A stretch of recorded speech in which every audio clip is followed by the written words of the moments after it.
DBC নিউজের নিয়মিত আয়োজন সংবাদ সম্প্রসারণে সবাইকে স্বাগত জানাচ্ছি আমি মুক্তাদির। অনেক দিনের বাছাই করা সংবাদ এবং এর পর্যালোচনা দিয়ে সংবাদ সম্প্রসারণে আজ অতিথি হিসেবে অনলাইনে যুক্ত আছেন দৈনিক আমাদের সময় সম্পাদক আবু সাঈদ খান এবং বিএফইউজের সাবেক সভাপতি এম আবদুল্লাহ। স্বাগত আপনাদের সংবাদ সম্প্রসারণে। আলোচনায় ফিরছি। আবু সাঈদ খান, আলোচনা আপনাকে দিয়ে শুরু করি। আজকে জামায়াত-সহ অনেকগুলি ইসলামিক দল তারা বলেছেন, বেশ করে জামায়াত ইসলামী থেকে বলা হয়েছে যে পিআর পদ্ধতির দাবি আদায় করেই তবে নির্বাচনে যাবে। এই যে পিআর নিয়ে একটা দ্বিধাদ্বন্দ্ব এখনো চলছে। যদি স্ব অবস্থানে থাকে এটা তো সমাধান নেই। তো এখানে তো একটা সমঝোতা দরকার এবং ততটুকু আদায়যোগ্য যতটুকু সমঝোতায় উপনীত হওয়া যায়। তা না হলে প্রত্যেক দল যদি মনে করে যে আলোচনার টেবিল ছেড়ে তারা রাজপথে যাবে এবং রাজপথে তারা তাদের বক্তব্য অনুযায়ী যা যা হওয়ার তারা সেটা রাজপথে অবস্থান গ্রহণ করবে, তাহলে তো কি হবে যে আলোচনার টেবিলের পরিবর্তে রাজপথ উত্তপ্ত হবে এবং দেশটা একটা সংঘাতের দিকে কিংবা অনিশ্চয়তার পথে পা বাড়াবে, যেটা আমাদের কারো কাম্য হতে পারে না। তো সেই জায়গা পিআর ভালো কি মন্দ সেটা অন্য জিনিস, সে আলোচনা আমি যাব না। প্রশ্ন হচ্ছে যে এই ব্যাপারে রাজনৈতিক সমঝোতাটা হচ্ছে গুরুত্বপূর্ণ। আর একটা হচ্ছে যে পিআরটা কিভাবে এটাকে সংবিধানের অন্তর্ভুক্ত করবে, সেই জন্য কিন্তু সংসদ নির্বাচন দরকার। তো সংসদ নির্বাচনের বাইরে সংসদ ছাড়া এই ধরনের মৌলিক বিষয় তো সংবিধানের অন্তর্ভুক্ত করা সম্ভব না। তো সেই বিষয়টা হচ্ছে গুরুত্বপূর্ণ। তো এই জায়গাটা থেকে আমরা একটা সিদ্ধান্তে উপনীত হতে পারি, যেটা কেউ কেউ বলেছেন যে আমাদের সংবিধানের ইন্টারপ্রেটার তো হচ্ছে কোর্ট, সর্বোচ্চ আদালত হচ্ছে সংবিধানের ব্যাখ্যাদাতা। তো এটা সম্ভব কিনা এই ব্যাখ্যার জন্য আদালতে শরণাপন্ন হওয়া যেতে পারে। আর তা না করে যদি যার যার অবস্থান থেকে এটা করার চেষ্টা করে তাহলে সেটা দেশের জন্য কোনো শুভ ফল বয়ে আনবে বলে আমি মনে করি না। জি আবু সাঈদ খান, আমরা এম আবদুল্লাহর কাছে যাই। এম আবদুল্লাহ, আপনার কাছে একই প্রশ্ন। এই যে ইলেকশনের সময় যত ঘনিয়ে আসছে, এই যে পিআর নিয়ে এখনো কোনো সেটেলমেন্টে আসলে যাওয়া যাচ্ছে না। আজকে আপনার ইসলামী আন্দোলন বাংলাদেশের সিনিয়র নায়েবে আমির মুফতি ফজলুল করিম বলেছেন যে অন্তর্বর্তী সরকার না দিলে জনগণ পিআর পদ্ধতিতে নির্বাচন করবে। ধন্যবাদ। এই শো যারা দেখছেন এবং ভার্চুয়াল জগতে দেখবেন সবাইকে শুভেচ্ছা। আবু সাঈদ ভাই এবং মুক্তাদির অনেক শুভেচ্ছা জানাচ্ছি আপনাদেরকেও। দেখুন, রাজনীতি তো এটা দাবা খেলার মতো। এখানে রাজনৈতিক দলগুলো গুটি কোন উদ্দেশ্যে কোন দিকে চালবেন এটা তাদের নানান ধরনের কৌশলের খেলা। এটা এই যে পিআর পদ্ধতি বলি আর জুলাই সনদ বাস্তবায়নে নিয়ে যে এখন মুখোমুখি অবস্থান বলা যায়, প্রধান দুটি বর্তমানে সক্রিয় দেশের সক্রিয় প্রধান দুটি রাজনৈতিক দল বিএনপি এবং জামাত অনেকটা মুখোমুখি এবং দুই দলের যারা নিকটতম দলগুলো আছে, সমমনা দলগুলো আছে, তারাও দুই দলের সুরে একই সঙ্গে কথা বলছে। তো এই পিআর পদ্ধতিটা বা জুলাই সনদ বাস্তবায়ন নিয়ে এই মুহূর্তে যে জায়গাটিতে আছে আমি বিশ্বাস করি যে এটি খুব বেশি দূরত্বের জায়গায় নেই। যদিও পিআর নিয়ে শক্ত শক্ত কথা হচ্ছে যে পিআর ছাড়া নির্বাচন হবে না, আদায় করে ছাড়বো, কিন্তু আমার বিশ্বাস যে এখানে একটা জায়গায় ইতিমধ্যে বিএনপির পক্ষ থেকে কিন্তু পিআর এর একটি পার্টের ব্যাপারে নমনীয় একটি অবস্থান দেখানো হয়েছে। বিএনপি বৃহত্তম দল, আসলে তাদেরকেই যেহেতু আগামীতে ক্ষমতা প্রত্যাশী দল, ক্ষমতার কাছাকাছি আছে, ক্ষমতার বলা যায় সিঁড়িতে আছে, তো সে দলটিকেই সঙ্গত কারণেই তাদেরকে অনেক বেশি উদারতা দেখাতে হচ্ছে, তাদেরকে ছাড় দিতে হচ্ছে। তারা কিন্তু এখন থেকে 5-6 মাস আগে যে জায়গাটাতে ছিল, যে শক্ত অবস্থানে ছিল এই সংস্কারের বিভিন্ন ইস্যুতে, তারপরে জুলাই সনদের ইস্যুতে, সেই জায়গাটা থেকে তারা কিন্তু অনেক শিফট করে অনেকখানি ছাড় দিয়ে এগিয়ে এসছে। এটা আমি মনে করি অত্যন্ত ইতিবাচক একটা দিক। বাকি যে বিষয়গুলোতে এখন আটকে আছে এগুলো আমি মনে করি যে সমাধান হয়ে যাবে। পিআর এর জায়গাটাতে আগে জামাত নিম্নকক্ষ এবং উচ্চকক্ষ দুই জায়গাতেই পিআর এর ব্যাপারে শক্ত জায়গায় ছিল। বিএনপি কোনোটাতেই এই পিআর এর ব্যাপারে সায় দেয়নি। এখন যেটা শোনা যাচ্ছে বা বোঝা যাচ্ছে যে অন্তত উচ্চ কক্ষে পিয়ার একটা বিশেষ পদ্ধতি বা বিশেষ শর্ত সাপেক্ষে বিএনপি কিছুটা ছাড় দিতে এগিয়ে আসছে। এই বিষয়গুলো আমি মনে করি আগামী কিছুদিনের মধ্যেই বিষয়গুলো সেটেল হয়ে যাবে, এবং জামাতও যে অনমনীয় অবস্থানে আছে বাস্তবতা উপলব্ধি করে, আমি ব্যক্তিগতভাবে যদি আমার কাছে জানতে চান তাহলে আমি বলবো যে আসলে পিআর এর মতো একটি নতুন পদ্ধতির জন্য আগামী নির্বাচনের আমাদের হাতে যে সময় আছে এটার জন্য বাংলাদেশ প্রস্তুত কিনা এ ব্যাপারে আমার ব্যক্তিগতভাবে সংশয় আছে। এছাড়া আমি এর আগেও বলেছি এই শোতে যে পিআর পদ্ধতির মাধ্যমে আওয়ামী লীগ আগামী নির্বাচনে স্বাভাবিকভাবে আওয়ামী লীগ নির্বাচনে অংশগ্রহণ করার কোনো সুযোগ নাই, যেহেতু তাদের রাজনীতি করা কার্যক্রম নিষিদ্ধ করা আছে। কিন্তু পিআর পদ্ধতিতে তাদের ফেরার অনেকখানি সুযোগ তৈরি হয়ে যায়, কারণ হচ্ছে তারা কোনো একটি দলের প্রতীকে যদি তারা তাদের এই সমর্থন ব্যক্ত করে এবং তাদের সাথে যদি একটা বোঝাপড়া থাকে যে আমরা তোমাদের প্রতীকে আমাদের সব ভোট দেব এবং তোমরা যে ভোট পাবা সেই অনুযায়ী যখন আসনগুলো বন্টন হবে সেখানে আমাদেরকে এত আসন দেবা, এই জায়গাটাতে আওয়ামী লীগের ফেরার পথটা কিছুটা আমার মতে এটা সুগম হয়। অন্তত এই নির্বাচনের জন্য এই জাতীয় অন্তত নিম্নকক্ষে পিআর এর বিষয়টি আমার মনে হয় বাস্তবসম্মত কিনা এটা জামাত পুনর্বিবেচনা করতে পারে। আসলে তো রাজনীতিকরা আমাদের চাইতে অনেক প্রাজ্ঞ বিজ্ঞ, আমাদের পরামর্শে চলবেন তারা তেমনটা আশা করা ঠিক না, কিন্তু আমরা যারা মানে একজন নিবিড় পর্যবেক্ষক হিসেবে আমরা বুঝি, আমার ধারণা যে পিআর এর ব্যাপারে অন্তত একটা জায়গায় সমঝোতা হয়তো শেষ পর্যন্ত হয়ে যাবে, যে উচ্চ কক্ষে হবে নিম্ন কক্ষে এবার হচ্ছে না, এরকম একটি সেটার জন্য জামাত কিছু বার্গেনিং এই পিআর পদ্ধতির যে দাবিটা তারা বার্গেনিং এর হাতিয়ার হিসেবে হয়তো হাতে রাখছে।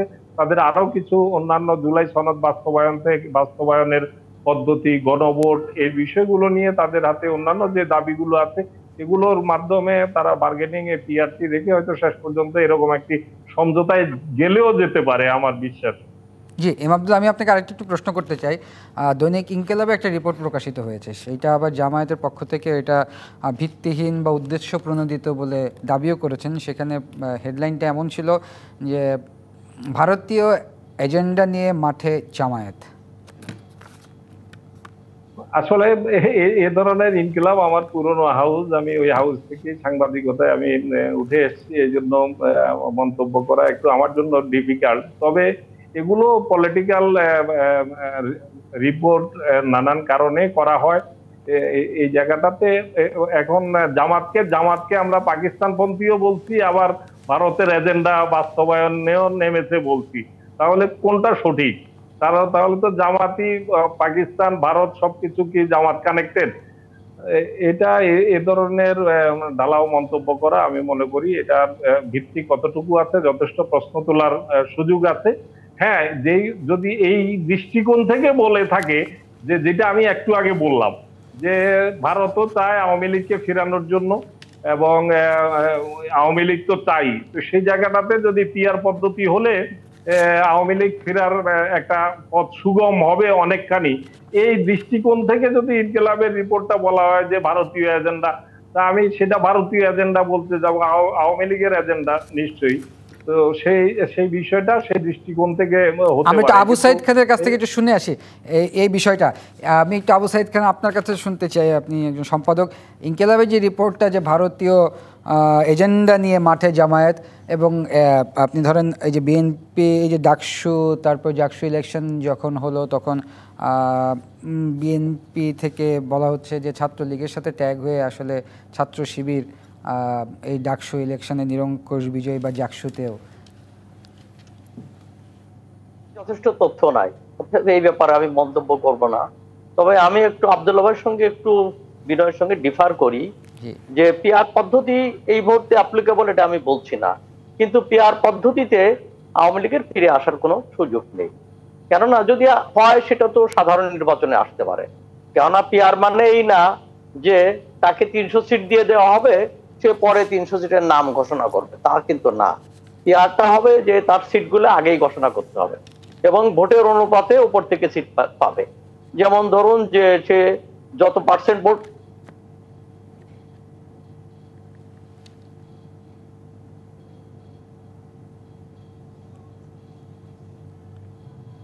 জি জি, আমরা আমাদের একটা বিরতির সময় হয়েছে, আমরা বিরতি থেকে ফিরে এসে আমরা আলোচনা করব। প্রিয় দর্শক, সংবাদ সম্প্রসারণ একটি বিরতির সময় হয়েছে, সঙ্গেই থাকুন। বিরতির পর আবারও স্বাগত সংবাদ সম্প্রসারণ। আমাদের সাথে অনলাইনে যুক্ত আছেন দৈনিক আমাদের সময়ের সম্পাদক আবু সাইদ খান এবং বিএফইউজের সাবেক সভাপতি এম আবদুল্লাহ। ফিরছি আলোচনায়।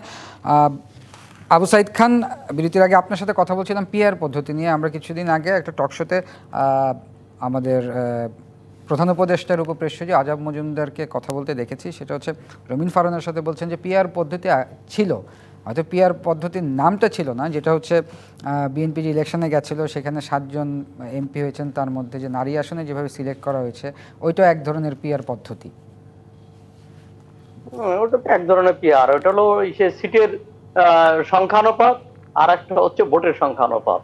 কিন্তু যে পিআর পদ্ধতি যে জামায়াত কিংবা অন্যরা চাইছে সেটা কিন্তু সিটের সংখ্যানুপাত না, সেটা হচ্ছে ভোটের সংখ্যানুপাত। অতএব দুটো জিনিসই এক না। তো এখন তো পার্লামেন্টের মানে সংখ্যানুপাতে নারী সদস্য নিরূপিত হচ্ছে, সেটা এক ধরনের পিআর পদ্ধতি কেউ বললে বলতে পারে, কিন্তু এখানে পিআর পদ্ধতি বলতে যেটা প্রচলিত সেটা এইটা না। সেটা হচ্ছে যে ভোটের অনুপাত অনুসারে তার সিট নির্ধারিত হবে। এবং সেই জায়গায় আমি যে জিনিসটা বলছিলাম যে পিআর পদ্ধতি সম্পর্কেও অনেক একটা ধারণা আছে যে ওখানে তাকে সিট দিয়ে দেওয়া হবে দলকে। কথাটা ঠিক, কিন্তু দলকে কিন্তু ক্যান্ডিডেট ঘোষণা করতে হয়। তাকে সে 300 সিটেই তাকে ক্যান্ডিডেট ঘোষণা করতে হবে। এবং সেখানে ক্যান্ডিডেট যেমন এখানে কনস্টিটুয়েন্সি ভিত্তিক হয়, সেখানে ধরুন তার ভোটের রাশি অনুসারে 10 জন কিংবা উপরের 15 জন এইটা হবে। অতএব পিআর পদ্ধতিতে ক্যান্ডিডেট ঘোষণা করা হয় না এমন ব্যাপারটা কিন্তু না। অতএব যদি এখানে যেটা আব্দুল্লাহ ভাইয়ের সঙ্গে আমি একটু ডিফার করছিলাম, যেমন মনে করুন যে ওখানে কে কে প্রার্থী হবে, তো সেটা তো আগেই আগেই জানা যা হবে, সেটা নির্বাচন কমিশনের কাছে সে তালিকা আগেই চলে যাবে এবং সেটা পত্রপত্রিকা আসবে। অতএব ওখানে গোপনে কাউকে প্রার্থী করার আমি গোপনের সাইড ভাই, আমি বিনয়ের সাথে বলি, আমি যে কথাটি বলছিলাম গোপনের কথা না। এখানে যদি আপনি ধরেন ক্যান্ডিডেটের তালিকা ঘোষণা করা হলো, কিন্তু বিদ্যমান যে পদ্ধতি আছে এই পদ্ধতিতে আওয়ামী লীগের যারা প্রার্থী হওয়ার ধরেন অন্যভাবে প্রার্থী হতে চায়, তারা চাইলেই এখন মাঠে ঘাটে এসে তারা লড়ে জিতে আসা তাদের পক্ষে সম্ভব না বর্তমান বাস্তবতায়। কিন্তু পিআর পদ্ধতিতে ভোট যদি আওয়ামী লীগের সাথে কথার কথা লাঙ্গলের সাথে জাতীয় পার্টির সাথে একটা বোঝাপড়া হয়, অথবা কমিউনিস্ট পার্টির কাছের সাথে একটা বোঝাপড়া থাকে, তারা যদি সেই ওই মার্কার অধীনে তারা যদি আওয়ামী লীগের ক্যান্ডিডেট, এখানে যেহেতু মাঠে সরাসরি ক্যান্ডিডেটকে লড়তে হবে না, সেই কারণে এই জায়গায় একটা বাড়তি সুবিধার নিরাপদ জায়গা আছে। কিন্তু বর্তমানে যে প্রচলিত পদ্ধতিতে জিততে হলে তাকে অবশ্যই মাঠে সক্রিয় থেকে মাঠে লড়ে জিততে হবে। এই জায়গাটাতে একটু পার্থক্য আছে, সুযোগের জায়গা আছে। আমি এটা বুঝাতে চাচ্ছিলাম। জি, এম আবদুল্লাহ এবং আবু সাইদ, আপনাদের দুজনের কাছে প্রশ্ন। দেশের তো সংবিধান এখন বলবৎ আছে না? হ্যাঁ আছে। তো সেই সংবিধানে তো পিআর পদ্ধতি নাই, এটা সিএসিও বলছে যে পিআর পদ্ধতি সংবিধানে নাই, সংবিধানের বাইরে যেতে পারি না। না, সংবিধানে অন্তর্ভুক্ত ছাড়া এটা সম্ভব না। হ্যাঁ, তবে উচ্চকক্ষে তো একটা সুযোগ আছে। এই জন্য সুযোগটা আছে যে ধরুন যে এখানে নিম্নকক্ষে নির্বাচিত হয়ে আসলো, তারা এটাকে সংসদে গিয়ে তারা পিআর পদ্ধতিকে উচ্চকক্ষের জন্য ইন্ট্রোডিউস করলো। তখন সেটা ইন্ট্রোডিউস করলে এখন সেটার জন্য গণভোট লাগবে কিনা সেটা একটা বিবেচনার বিষয় হতে পারে। তবে ইন্ট্রোডিউস করার সুযোগ আছে, যেটা পার্লামেন্টে পরিবর্তন হতে পারে। কিন্তু পার্লামেন্ট বসার আগে, সংসদ বসার আগে এই ধরনের সুযোগ নেই। অতএব সেই সংবিধান অনুসারে সেটা অগ্রসর হওয়া উচিত। যেটা বলা হচ্ছে যে বিশেষ আদেশে সবকিছুই পরিবর্তন করা যাবে, কিন্তু সেইটা আমাদের সংবিধান অনুমোদন করে না। কেননা এখানে সংবিধানের ক্ষেত্রে অধ্যাদেশও হয় না, বিশেষ আদেশও হয় না। হ্যাঁ, এখন যদি কেউ মনে করেন যে মার্শাল্লাহ যেরকম প্রোক্লেমেশন হয় এরকম একটা ঘটনা হয়, কিন্তু আজকে সেই জরুরি অবস্থা কিংবা সেই ব্যাপারটা না। এখানে সংবিধানের সম্মতভাবেই একটা সরকার চলছে। যদিও বা আমাদের সংবিধানে অন্তর্বর্তী সরকার বলে কিছু নেই, কিন্তু সংবিধানের অনুমতি নিয়েই এই সরকারটা গঠিত হয়েছে। এবং এই সরকার যেমন প্রধান উপদেষ্টা যেমনই করে প্রধান উপদেষ্টা হিসাবে শপথ গ্রহণ করেছেন, ঠিক তেমনই ভাবে তিনি সংবিধান সমুন্নত রাখারও শপথ গ্রহণ করেছেন। অতএব যা কিছু হওয়া উচিত সংবিধান সম্মতভাবে অগ্রসর হতে হবে। সংবিধানকে বাইপাস করে কিংবা সংবিধানকে অগ্রাহ্য করে কোনো কিছুই করা সম্ভব না। জি, এম আবদুল্লাহ, আপনার কাছে একই প্রশ্ন, তার সাথে একটু আমি অ্যাড করতে চাই। সেটা হচ্ছে এই যে পিআর নিয়ে দুইটি বড় রাজনৈতিক দল এখন বাংলাদেশে একসাথে একটা সময় তারা আন্দোলন করেছেন, সরকার বিরোধী আন্দোলন করেছেন ফ্যাসিস্ট সরকারকে হটানোর জন্য, এবং একসাথে অ্যালায়েন্স হিসাবে গভর্নমেন্টও ফর্ম করেছিলেন বিএনপি জামাত। কিন্তু এই যে পিআর পদ্ধতি নিয়ে এখন দুইটি রাজনৈতিক দলের মুখোমুখি অবস্থান, এবং জামায়াত বলছেন যে পিআর দাবি আদায় করে নির্বাচনে যাবে, আবার বিএনপির পক্ষ থেকে বলা হচ্ছে এটা এখন বেসলেস। সো এই যদি সিচুয়েশন থাকে, তো সামনে নির্বাচনটা আসলে আপনি কোনো শঙ্কা দেখেন কি না? শঙ্কা, রাজনীতিতে তো শঙ্কার জায়গা, অনিশ্চয়তার জায়গা, এটা যে কোনো সময় থাকতে পারে। কিন্তু আমি যে কথাটি আগেও বলছিলাম, যে আমি এখনো বিশ্বাস করি রাজনৈতিক দলগুলো বাস্তবতা মেনে একটা পর্যায়ে সমঝোতায় আসবে, এবং আলটিমেটলি যেটা হবে যে উচ্চকক্ষে পিআরটা হবে, উচ্চকক্ষে পিআরটা হবে, সেটা যে পদ্ধতিতে আবু সাইদ ভাই বললেন সেটা ছাড়াও এখন বিএনপি উচ্চকক্ষ পিআরের যে পদ্ধতিটার ব্যাপারে বিএনপি বিরোধিতা, সেই জায়গাটা হচ্ছে যে যেটা বর্তমানে নারী আসনের ক্ষেত্রে যে পিআর পদ্ধতিটা আছে, তারা চায় যে এই পদ্ধতিতে উচ্চকক্ষে একটা বড় পিআর এর অনুসরণ করা যেতে পারে, আর বাকি যেটা ভোটের যে মানে হার অনুযায়ী যে পিআরটা, সেটা একটা পোর্শনে হতে পারে। কারণ বিএনপির যে তাদের অবস্থানের জায়গাটা হচ্ছে, যদি সব ভোটের হিসেবে হয়, তাদের যে পয়েন্টটা সেটা হচ্ছে যে ভোটের আনুপাতিক হারে যদি পিআর হয়, তাহলে স্থিতিশীল সরকার হবে না। কারণ যে কোনো সময় সরকার অস্থিতিশীলতার জায়গায় থাকবে, এবং সেখানে যে ভোটের অঙ্ক অনুযায়ী অনেকগুলো দল যখন এটার অংশীদারিত্ব পাবে, তখন একটি স্থিতিশীল সরকারের কাছে হুমকি হয়ে দাঁড়াবে। এই জায়গাটাতে আমি বিশ্বাস করি একটা জায়গায় সমঝোতার জায়গা তৈরি হবে, এবং উচ্চকক্ষে পিআর হবে, এবং তার ভিত্তিতে নির্বাচন হবে, এবং সেটা যেটা সাংবিধানিক ঘোষণা, সাংবিধানিক যে বিধান জারির কথা যেটা বলা হচ্ছে, তার মাধ্যমে হয়তো সেটা হতে পারে। আমি একটু বলি এম আবদুল্লাহ, সেটা হচ্ছে বিএনপি নেতা সালাউদ্দিন আহমেদের একদিন আগের একটা স্টেটমেন্ট। উনি বলছেন যে বিএনপির অবস্থান আবারও পূর্ণ ব্যক্ত করে সালাউদ্দিন আহমেদ বলেন, আমরা পিআর পদ্ধতির বিপক্ষে উচ্চ এবং নিম্নকক্ষে সর্বত্র। এই যদি এখন অবস্থা হয়, দেন না, এ ধরনের তো অনেক ইস্যুতেই বিএনপির অবস্থান এখন থেকে কয়েক মাস আগেও ছিল, কিন্তু অনেক বিষয়ে আবার বিএনপি ছাড় দিয়ে তারা এগিয়ে এসছে। আমার ধারণা এই জায়গাটা তো একটা সমঝোতার জায়গা। জামাত যে কঠোর অবস্থান নিয়েছে, তাদেরও হয়তো, আমি জানি না, হয়তো তাদেরও ভিতরকার ইচ্ছা হচ্ছে অন্তত পক্ষে উচ্চ কক্ষেরটা দিয়ে শুরু হোক, ভবিষ্যতে যাতে দুই কক্ষেই হয়। এই জাতীয় কোনো টার্গেট আছে কিনা তাদের জানি না, কিন্তু এটা ঠিক যে দুই কক্ষেই পিআর হবে, এই বাস্তবতা আমার মনে হয় না আগামী ফেব্রুয়ারির নির্বাচনের আগে এটা আদৌ বাস্তবসম্মত, এটা ব্যক্তিগতভাবে আমি মনে করি। জি, আমরা এটা আবু সাইদ খানের কাছে। আবু সাইদ খান, আজকে মির্জা ফখরুল ইসলাম আলমগীর বললেন যে পিআর নিয়ে যেই আন্দোলনের ঘোষণা, জামায়াত ইসলামিক দলগুলো এবং যুগপৎ আন্দোলনের ঘোষণা, একটা সময় যুগপৎ আন্দোলন হয়েছে সরকার বিরোধী, ফ্যাসিস্ট সরকার বিরোধী, এবং মির্জা ফখরুল আজকে একটা কথা বললেন বিএনপি, সেটা আলোচনা চলাকালীন সময় যে কর্মসূচি অর্থই হচ্ছে অহেতুক চাপ দেওয়া। আমি আমার আলোচনার শুরুতেই বলেছি যে যখন আলোচনার টেবিলে সবাই, তখন আলোচনার টেবিলে এখনো আলোচনা যখন চলমান রয়েছে, ঠিক তখনই আবার রাজপথে গিয়ে চাপ সৃষ্টি করা, তো এটা একটা আশঙ্কা তো তৈরি করে এবং একটা অস্থিরতা তৈরি হতে পারে, এবং সেটা আমার মনে হয় ঠিক না। আলোচনাকে মানে একটা পর্যায়ে উন্নীত হওয়ার পরে, সিদ্ধান্তে পৌঁছবার পরে, কিংবা যদি ধরুন যুক্তির খাতিরে ধরে নেই যে সিদ্ধান্তে পৌঁছতে পারলো না, আমার বিশ্বাস সিদ্ধান্তে পৌঁছবে, তো পৌঁছতে পারলো না তখন তারা মাঠে আসতে পারে।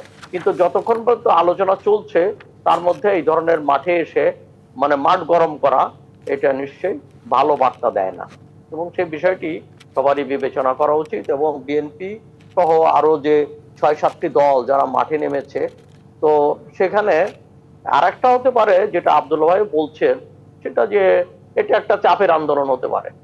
তো রাজনীতি তো চাপের একটা ব্যাপার আছে, তো তারা এই ধরনের একটা চাপের আন্দোলন হিসাবে তারা এই ধরনের অংশগ্রহণ করতে পারে, এই ধরনের আন্দোলন করতে পারে। তবে চাপের আন্দোলন হোক, আর তারা সত্যিকার অর্থেই পিয়ার আদায় করার জন্য তারা আন্দোলনে নামুক, এটা আমার মনে হয় এইটা সময়টা উপযোগী না। এই সময়টা মানে মানুষ চায় যে রাজনীতির যে সংকটগুলো আছে এবং জুলাইয়ের অভ্যুত্থানের পরে আলোচনার টেবিলে সমাধান হওয়া উচিত। এই সময় কোনো দল আলোচনা টেবিল থেকে নেমে এসে রাস্তায় যদি নামে তাহলে এটা একটা খারাপ বার্তা দেয়, যেটা কারো কাম্য হতে পারে না। আজকে জামাতে ইসলামীর যে সমাবেশে জামাতের সেক্রেটারি জেনারেল যে বক্তব্য রেখেছেন, এই বক্তব্যটা যদি পুরোটা পড়া যায় তাহলে কিন্তু শক্ত এবং নরম দু ধরনের কথাই আছে। একটা জায়গায় যেমন বলছেন যে পিয়ার পদ্ধতি আদায় করেই নির্বাচনে যাবে, আরেকটা জায়গায় এমন কথাও তার বক্তব্যের মধ্যে আছে যে জনগণ যখন পিয়ার পদ্ধতি চাইবে তখন সবাই মানতে বাধ্য হবে। এখন এই বিষয়গুলো পলিটিক্যাল ভাষা নানান ভাবে সেটা প্রয়োগ হয়, কিন্তু নিশ্চয়ই তারা তো তাদের অবস্থান থেকে তাদের হিসাব নিকাশ আছে। ধরুন আপনি জামাতের জায়গা থেকে যদি বিবেচনা করেন, সেই ক্ষেত্রে জামাতের জন্য নিশ্চয়ই পিয়ার পদ্ধতিটা সুবিধাজনক এই কারণে যে জামাতের নির্বাচনে বিএনপির যতগুলো ধরেন হেভিওয়েট মুখ আছে, জামাতের তুলনামূলকভাবে নির্বাচনের প্রতিদ্বন্দ্বিতা করার মতো সে ধরনের পরিচিত ৩০০ আসনে তো অলরেডি জামাত প্রার্থী দিয়ে রাখছেন। প্রার্থী তো দিয়ে রাখবে অবশ্যই, তাদের নেতা আছে, কিন্তু সরাসরি প্রতিদ্বন্দ্বিতার ক্ষেত্রে এ ধরনের জাতীয় নির্বাচনে অনেকগুলো ফ্যাক্টর কাজ করে। সেই জায়গাটাতে পিয়ার পদ্ধতিটা অবশ্যই জামাতের জন্য সুবিধাজনক। সেই সুবিধাজনক জায়গায় জামাত সুবিধা নিতে চাইবে, এটা অস্বাভাবিক কিছু, এটা খুবই স্বাভাবিক ব্যাপার। জি ধন্যবাদ এম আব্দুল, আমাদের শেষ করতে হচ্ছে। ধন্যবাদ আবু সাইদ খান। প্রিয় দর্শক, এই ছিল সংবাদ সম্প্রসারণে, ডিবিসির সঙ্গেই থাকুন।